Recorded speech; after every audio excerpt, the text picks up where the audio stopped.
Good morning friends, welcome to the prelims booster session. आज का पहला टॉपिक है लूमिंग पावर शॉर्टेज। ये टॉपिक आपके इकोनॉमी के लिए इंपॉर्टेंट है। तो इंडिया जो रैपिड रीन्यूएबल एनर्जी की एक्सपेंशन कर रहा है बिना एडिक्वेट स्टोरेज सिस्टम के, उसकी वजह से ग्रिड इंस्टेबिलिटी जो है उसकी प्रॉब्लम आ रही है। और पावर शॉर्टेजेस जो हैं वो मई से जून के बीच में काफ़ी राइज कर जाएंगी। तो ये इशू क्यों हुआ है?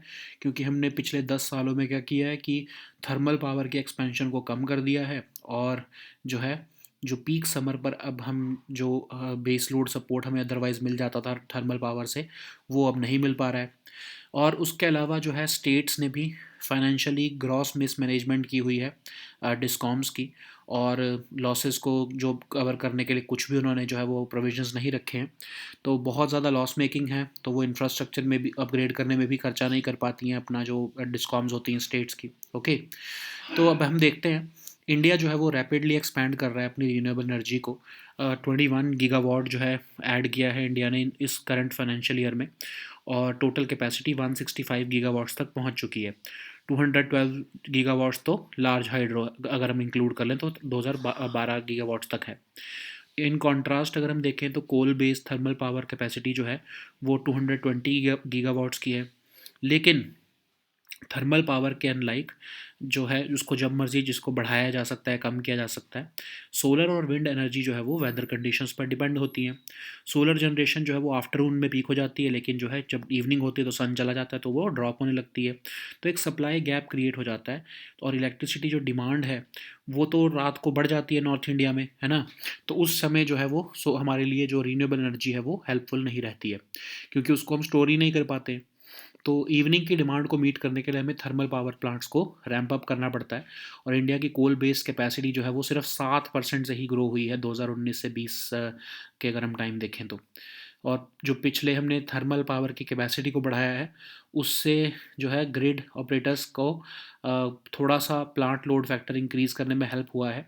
लेकिन फिर भी जो है, जो आपके जो ग्रिड जो जो आपके थर्मल पावर प्लांट्स हैं वो अपने मैक्सिमम कैपेसिटी पर चल रहे हैं, ठीक है। तो इंडिया की जो पीक पावर डिमांड है वो 169 गीगावाट से बढ़कर 2018-19 में जो थी वो अब 250 गीगावाट तक पहुंच चुकी है। और हम बहुत ज़्यादा रीन्यूएबल्स पर फोकस कर रहे हैं, तो उसकी वजह से ग्रिड स्टेबिलिटी एक मेजर कंसर्न बन चुका है। तो इंडिया के जो टॉप ग्रिड ऑपरेटर हैं उन्होंने कहा है कि अप्रैल से अक्टूबर के बीच में इस बार पावर शॉर्टेजेस रहेंगी। मई से जून में जो है वो बहुत ही हाई रिस्क मंथ्स होंगे। अनमेट पावर की जो डिमांड है लगभग 15 से 20 गीगावाट रहेगी, खासकर ड्यूरिंग नॉन सोलर आवर्स, मतलब इवनिंग या फिर नाइट के टाइम पर। तो 1 in 3 चांसेस हैं सप्लाई शॉर्टेजेस के इस बार। सेंट्रल इलेक्ट्रिसिटी अथॉरिटी ने एक एडवाइजरी जारी करते हुए कहा है कि बैटरी एनर्जी स्टोरेज सिस्टम और पम्प्ड स्टोरेज प्लांट्स को जो है वो रैंप अप करो, ताकि जो दिन में इलेक्ट्रिसिटी प्रोड्यूस होती है, सोलर एनर्जी, उसको या तो सेव किया जा सके या फिर पम्प्ड स्टोरेज प्लांट्स में उसको जो है वो यूज़ किया जा सके रात के टाइम पर। तो सरप्लस पावर को स्टोर किया जाए डे में और रिलीज़ किया जाए ड्यूरिंग नॉन डिमांड पीक्स, अगर जब भी आपके नॉन सोलर आवर्स में होती है। लेकिन नेशनल लोड डिस्पैच सेंटर का कहना है कि जितना हम डिले करेंगे स्टोरेज कैपेसिटी को बढ़ाने में, उतनी ही ज़्यादा एनर्जी शॉर्टेजेस हमारे लिए जो है वो ख़राब होती जाएंगी, खासकर ड्यूरिंग पीक डिमांड पीरियड्स। तो टाइमली डिप्लॉयमेंट जो है इंश्योर करना वो इम्पॉर्टेंट है। और ग्रिड फ्लेक्सिबिलिटी इंश्योर करना इम्पॉर्टेंट है। तो रीन्यूएबल एनर्जी की इंटीग्रेशन भी इम्पॉर्टेंट है, लेकिन रिलायबिलिटी भी हमारे लिए ज़रूरी है, ठीक है। तो जो नेशनल लोड डिस्पैच सेंटर ने कहा है, सेक्शन 11 जो है इलेक्ट्रिसिटी एक्ट का, उसको इन्वोक करके जो है हायर ऑपरेशनल लेवल जो है इंपोर्टेड कोल बेस्ड प्लांट्स के, उसको शुरू किया जाए। जो एजिंग थर्मल यूनिट्स हैं उनको भी स्टैंड बाय पर रखा गया है, लेकिन उससे कॉस्ट बढ़ जाएगी बहुत ज़्यादा। तो और रीन्यूएबल एनर्जी की जो है वो ग्रिड पैरिटी जो क्या कभी अचीव कर पाएगी थर्मल पावर प्लांट के साथ, वो एक मिसनोमर है। उसको कहा जा रहा है कि ये एक मिसलीडिंग है, ठीक है, ऐसा पॉसिबल नहीं हो पाएगा। तो क्या करेक्टिव मेजर्स जो है लेने को कहा गया है? एक तो न्यूक्लियर पावर की जो है उसको उसके ऊपर फोकस रखो, न्यूक्लियर पावर को एक्सपैंड करो, एक्सपेंशन करो थर्मल कैपेसिटी की। इंपोर्टिंग कोल को रीस्टार्ट करो ताकि आइडल प्लांट्स जो है वो शुरू हो सके। और एनर्जी स्टोरेज जो है, जितने भी न्यू स्टोरेज सोलर प्रोजेक्ट्स आते हैं उनके लिए एनर्जी स्टोरेज मैंडेटरी कर दो। ओके। नेक्स्ट हम टॉपिक देखते हैं वर्ल्ड हैप्पीनेस रिपोर्ट 2025। ये टॉपिक आपके सोशल इश्यूज़ के लिए इंपॉर्टेंट है। तो वर्ल्ड हैप्पीनेस रिपोर्ट पब्लिश की गई है wellbeing research centre university of Oxford द्वारा, और फिनलैंड को happiest country in the world बताया गया है 8th कंसेक्यूटिव ईयर के लिए। और ये हाईलाइट करता है कि इम्प्रूवमेंट हो रही है इंडिया के हैप्पीनेस स्कोर में और रैंकिंग में पिछले 3 सालों में। रैंकिंग्स जो है वो गैलप सर्वे के बेस पर होती है, और UN sustainable development solutions network जो है वो इसको पब्लिश करता है। ठीक है, तो ये जो गैलप वर्ल्ड पोल होता है उसके रिस्पॉन्सेज के बेस पर ये रैंकिंग्स दी जाती हैं। डेटा जो है 2022 से 24 के बीच में कलेक्ट किया गया है। 6 प्राइमरी फैक्टर्स जो हैं वो उसको हम कंसिडर करके ये रैंकिंग्स बनाते हैं। GDP per capita, healthy life expectancy, social support, freedom, generosity, corruption. ठीक है, तो अगर हम हाइलाइट्स देखें इस साल की, तो फिनलैंड, डेनमार्क, आइसलैंड और स्वीडन जो है वो ऑफ कोर्स टॉप 4 पोजीशंस पर हैं। इवन इसराइल भी 8th पोजीशन पर आया है इस बार। और इकोनॉमिक ग्रोथ के अलावा ट्रस्ट, सोशल कनेक्शंस और सपोर्ट नेटवर्क्स भी एक क्रूशल रोल प्ले करते हैं हैप्पीनेस में। यूएस का जो है वो रैंक इस बार काफ़ी ड्रॉप हुआ है।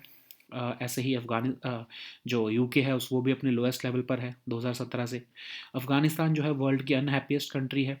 लेकिन इंडिया का जो रैंक है 126 से इम्प्रूव होकर 118th हुआ है। लेकिन इंडिया सोचो, अभी भी जो है वो नेपाल, पाकिस्तान, यूक्रेन और पैलेस्टीन से जो है वो वर्ल्ड हैप्पीनेस इंडेक्स में नीचे है। ऐसा पॉसिबल कैसे हो सकता है? ठीक है, इसका मतलब जो मेजरमेंट्स की जा रही हैं पैरामीटर्स की, वो उसमें कुछ ना कुछ गैप है या उसमें कुछ ना कुछ प्रॉब्लम है। ओके, सो इंडिया की जो इम्प्रूवमेंट है हैप्पीनेस रैंकिंग्स में, वो प्रोग्रेस तो दिखा रही है, लेकिन जो मेथोडोलॉजी रिपोर्ट ने बनाई है वो फुली अकाउंट नहीं करती इकोनॉमिक स्ट्रेंथ को, हेल्थ को और गवर्नेंस को इंडिया की। ओके, नेक्स्ट हम टॉपिक देखते हैं पब्लिक अकाउंट्स कमेटी। पॉलिटी के लिए टॉपिक इंपॉर्टेंट है। पब्लिक अकाउंट्स कमेटी ने क्रिटिसाइज़ किया है यूनियन मिनिस्ट्री ऑफ टूरिज्म को कि उन्होंने पुअरली इंप्लीमेंट की है स्वदेश दर्शन स्कीम।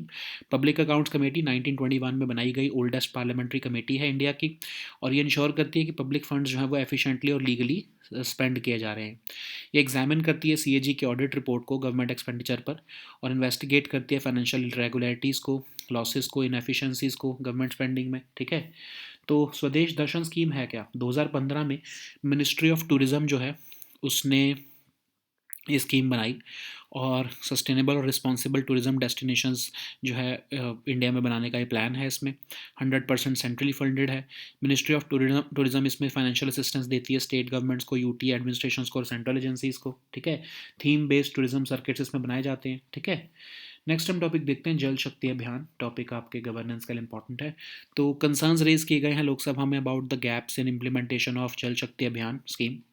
तो जल शक्ति अभियान 2019 में मिनिस्ट्री ऑफ जल शक्ति ने लॉन्च किया था।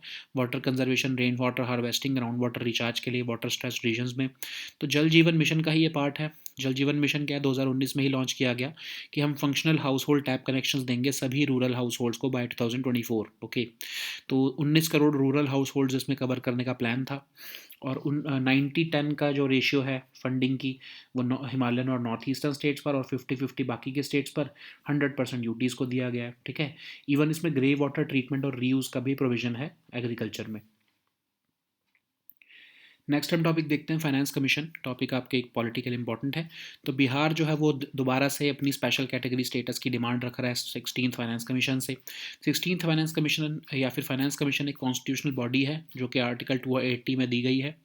हर 5 साल में इसे प्रेसिडेंट ऑफ इंडिया जो है कॉन्स्टिट्यूट करते हैं, और ये फिजिकल फेडरलिज्म इंश्योर करता है, पब्लिक एक्सपेंडिचर पर एडवाइस देता है, इकोनॉमिक पॉलिसीज़ पर एडवाइस देता है। जो 16th फाइनेंस कमीशन है वो 2023 में एस्टैब्लिश किया गया था। ठीक है, अब फाइनेंस कमीशन के फंक्शंस क्या हैं? वर्टिकल डेवोल्यूशन बताना, कि मतलब सेंटर से लेकर जो है स्टेट्स पर कितना पैसा जाएगा। हॉरिजॉन्टल डिस्ट्रीब्यूशन बताना, अमंग स्टेट्स कितना पैसा एलोकेट होगा। फिर ग्रांट्स इन एड बताना, मतलब कि रेवेन्यू डेफिशिएंट स्टेट्स को कितनी ग्रांट मिलेगी, वो भी जो है वो बताता है। ठीक है, याद रखो फाइनेंस कमीशन की जो रिकमेंडेशन होती है वो बाइंडिंग नहीं होती हैं गवर्नमेंट पर। अब स्पेशल कैटेगरी स्टेटस क्या है? ये क्लासिफिकेशन है उन स्टेट्स को दी गई जहाँ पर एडिशनल सेंट्रल असिस्टेंस की ज़रूरत है। 1969 में गाडगिल फार्मूला के बेस पर ये स्पेशल कैटेगरी स्टेटस लाया गया था, और इसमें क्राइटेरिया क्या रखा गया है कि अगर कोई आपकी स्टेट हिली या डिफिकल्ट टेरेन में है, लो पॉपुलेशन डेंसिटी है या ट्राइबल पॉपुलेशन ज़्यादा है, स्ट्रेटेजिक लोकेशन है अलॉन्ग इंटरनेशनल बॉर्डर्स, इकोनॉमिक या इंफ्रास्ट्रक्चर बैकवर्डनेस है, नॉन वाइबल स्टेट फाइनेंसेस है। तो इनिशियली तो ये सिर्फ असम, जम्मू कश्मीर, नागालैंड को ही दिया गया था, लेकिन अब 11 स्टेट्स के पास जो है ये स्पेशल कैटेगरी स्टेटस है। तो ऑफ कोर्स तेलंगाना के पास जो है ये स्टेटस है। और कौन सी स्टेट्स डिमांड कर रही हैं बिहार के अलावा? उड़ीसा और आंध्र प्रदेश भी। अब इस होता क्या, जब आपको स्पेशल कैटेगरी स्टेटस मिल जाता है तो 90% जो फंड्स होते हैं वो आपको एज ग्रांट मिलते हैं, 10% एज लोन मिलते हैं सेंट्रली स्पॉन्सर्ड स्कीम्स में। नॉन स्पेशल कैटेगरी स्टेट्स को जो है 30% ग्रांट और 70% लोन के फॉर्म में मिलते हैं। और जो स्पेंड आप नहीं करते हो फंड, वो लैप्स नहीं होते हैं at the end of financial year. Okay, next हम टॉपिक देखते हैं समर्थ इंक्यूबेशन प्रोग्राम। टॉपिक आपके इकोनॉमी के लिए इंपॉर्टेंट है। तो सी डॉट ने रिसेंटली समर्थ इंक्यूबेशन प्रोग्राम लॉन्च किया है सपोर्ट करने के लिए स्टार्टअप्स को जो कि telecom software, cyber security, 5G 6G, artificial intelligence, internet of things, quantum technologies में काम कर रही हैं, ताकि उनको जो है वो सस्टेनेबल और स्केलेबल बिजनेस मॉडल्स डेवलप कर सकें। सिलेक्टेड स्टार्टअप्स को एक ग्रांट मिलेगी 5 लाख रुपए तक की, एक्सेस मिलेगा ऑफिस स्पेस का 6 मंथ्स के लिए सी डॉट के कैंपस में, और सी डॉट की लैब फैसिलिटीज़ का एक्सेस भी मिलेगा। ठीक है, नेक्स्ट हम टॉपिक देखते हैं जीपीएस स्पूफिंग। टॉपिक सिक्योरिटी के लिए इंपॉर्टेंट है। तो 465 जीपीएस इंटरफेरेंस और स्पूफिंग इंसिडेंट्स रिपोर्ट किए गए हैं बॉर्डर रीजन में, खासकर अमृतसर और जम्मू एरियाज़ में। तो स्पूफिंग क्या होता है, मतलब एक broad category of cyber attack है जिसमें फेक डेटा का इस्तेमाल करते हुए जो है ऐसे डेटा को दिया जाता है, प्रेजेंट किया जाता है कि जो है सिस्टम्स को लगे कि वो ट्रस्टेड सोर्स से डेटा आ रहा है। तो इसमें होता है कि जैसे जीपीएस स्पूफिंग में क्या होता है, रेडियो सिग्नल्स ऐसे बोगस भेजे जाते हैं ताकि ऐसा लगे कि ये जीपीएस की सैटेलाइट्स ने सिग्नल भेजे हैं, और जो जीपीएस रिसीविंग डिवाइसेस हैं वो मिसडायरेक्ट कर दें एक्चुअल लोकेशन की बजाय जो इंडिविजुअल है यूज़र है उसको। ठीक है, तो इसके बहुत ही ज़्यादा प्रॉब्लमेटिक जो है वो आप जो है रिप्रकशन सोच सकते हो कि अगर कोई ऐसी सिस्टम है जो नेविगेशन पर ही चलता है, ठीक है, कोई सेल्फ ड्राइविंग कार्स हैं, अगर आप उसको जीपीएस स्पूफिंग कर दोगे तो उसको आप कहीं पर भी ले जा सकते हो, या फिर उसको आप किसी भी जगह पर उसको मतलब सिचुएशन में उसको लाइफ थ्रेटनिंग सिचुएशन में भी डाल सकते हो। तो जीपीएस स्पूफिंग कैसे काम करती है, जो वल्नरेबिलिटीज़ हैं जीपीएस के इंफ्रास्ट्रक्चर में उसको ये वॉलेट करती हैं, एक्सप्लॉइट करती हैं। तो वीक सिग्नल स्ट्रेंथ होती है जीपीएस सैटेलाइट्स की। आपका डिवाइस जो है जिसमें जीपीएस रिसीवर्स होते हैं वो इन सिग्नल्स को इंटरप्रेट करते हैं, लेकिन अगर आप जो है एक जीपीएस स्पूफर क्या करता है कि बेसिक अंडरस्टैंडिंग ले लेता है जीपीएस के विक्टिम के जीपीएस सेटअप की, और देखता है कि कौन से सिग्नल्स ये यूज़ करता है और कैसे प्रोसेस करता है उसको। तो अटैकर जो है वो काउंटरफीट जीपीएस सिग्नल फिर आपके रिसीवर पर भेजता है जो कि रियल जैसे लगते हैं उस रिसीवर को, और ये फेक सिग्नल्स इतने स्ट्रॉन्ग होते हैं कि रिसीवर जो है उसको रिकोगनाइज करने लगता है कि जैसे ये ऑथेंटिक जो है वो सिग्नल्स हैं, और फिर ऑफ कोर्स जीपीएस स्पूफिंग होती है। Okay, so now let us see all these topics in English.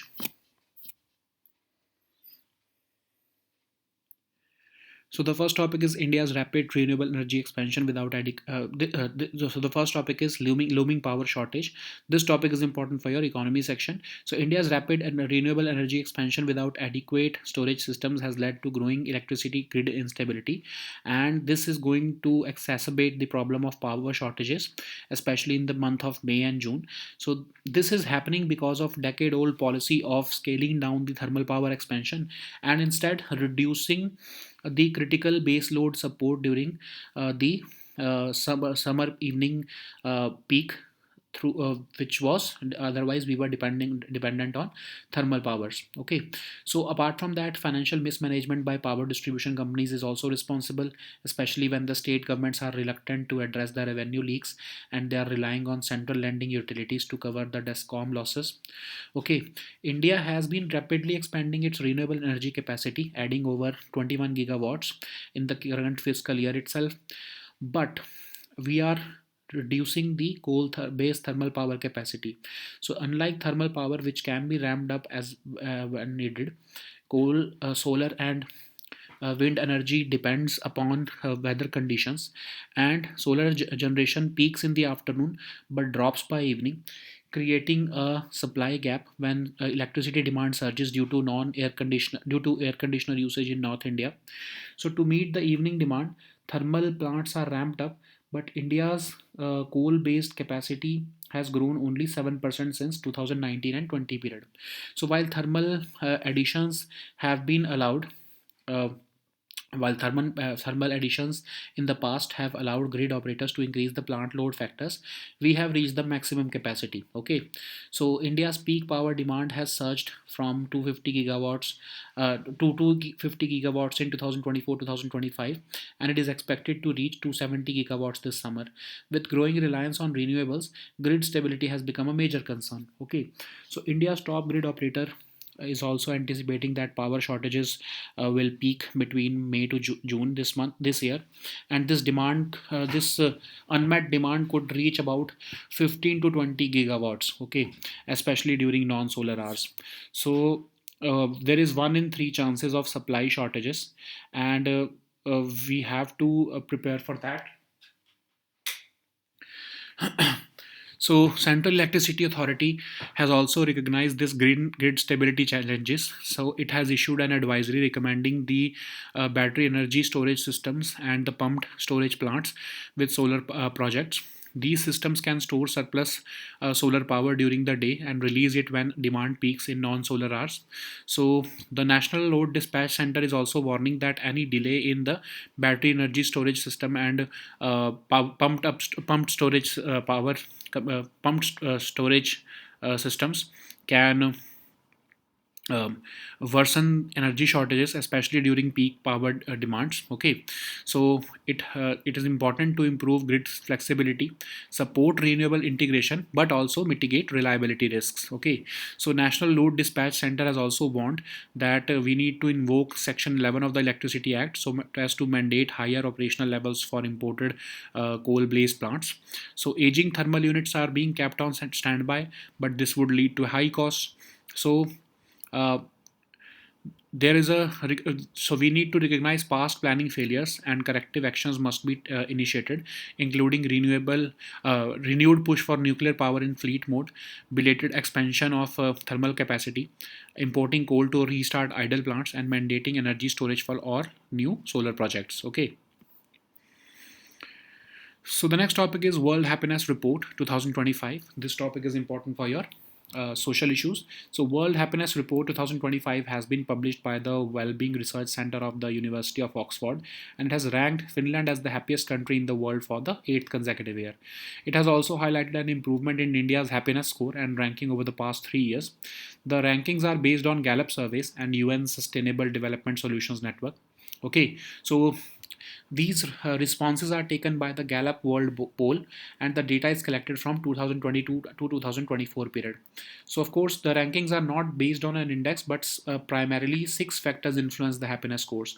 First is the GDP per capita, then we have the healthy life expectancy, social support, freedom, generosity, absence of corruption or perception of corruption. Okay. So Nordic countries still dominate. Finland, Denmark, Iceland, and Sweden occupy the top 4 positions. Israel has secured a high position in rankings also this year.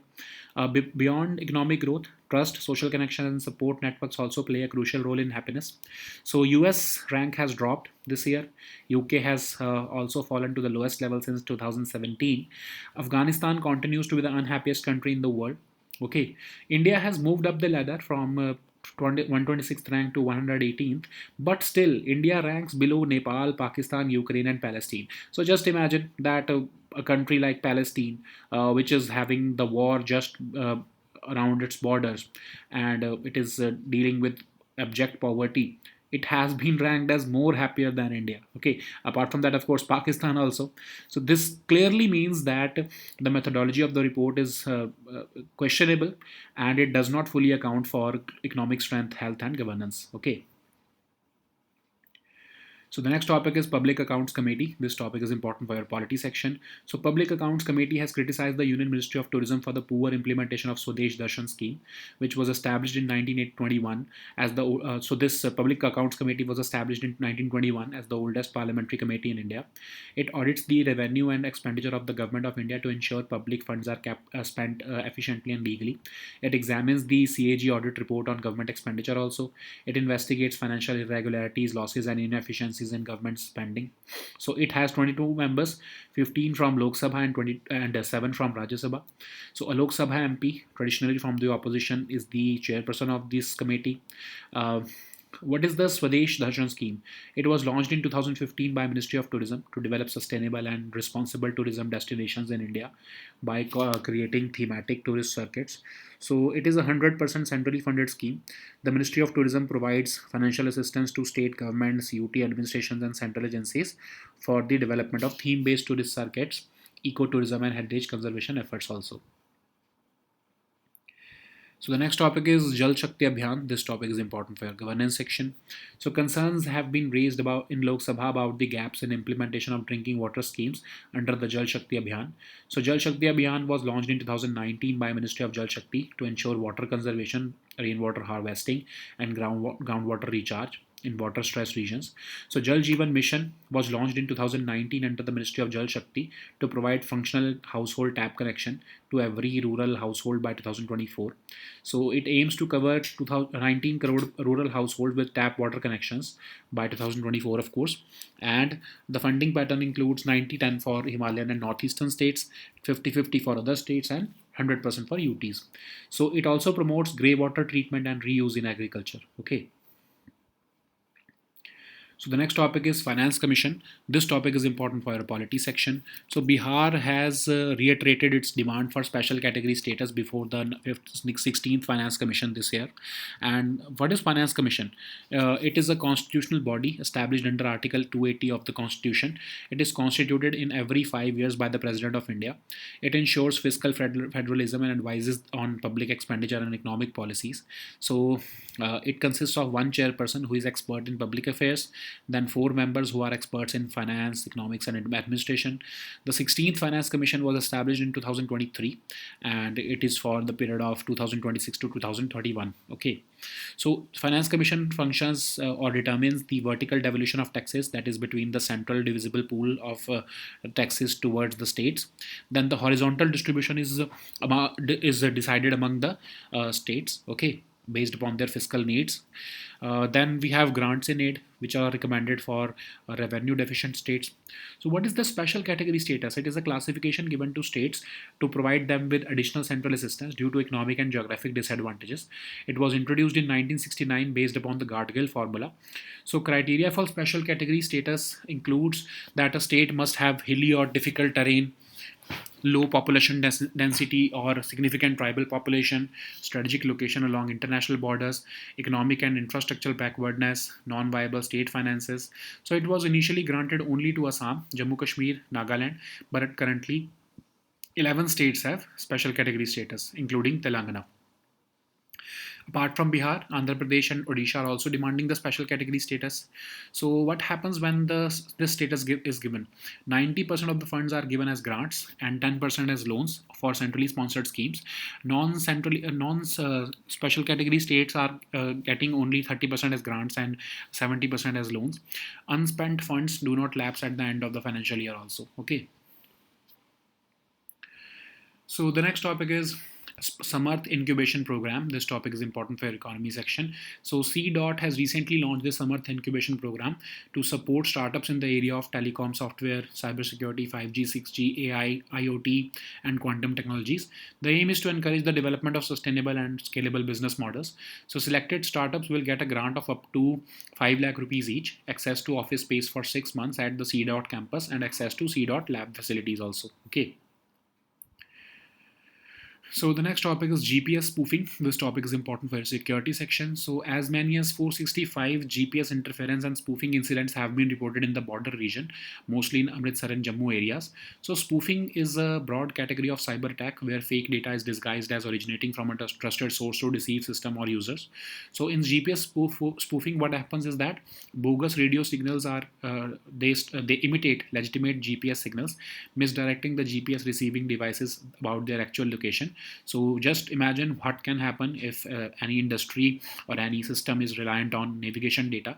It can lead to life-threatening situations as well. Okay, for example, a self-driving car which relies on GPS data, it could misdirect you and it can even put your life in danger. Okay, so how GPS spoofing works? So GPS spoofing exploits the inherent vulnerabilities of GPS infrastructure, that is the weak signal strength of GPS satellites. So typically a GPS spoofer begins by acquiring a basic understanding of your GPS setup, including the type of signals that your device uses and how it is processed. Then the attacker then sends counterfeit GPS signals which mimic the real ones. These fake signals are very strong, which causes the receiver to recognize them as authentic and of course gets duped. Okay, so these were our topics for today. We'll meet next time on Monday now with new topics. Until then, goodbye and take care.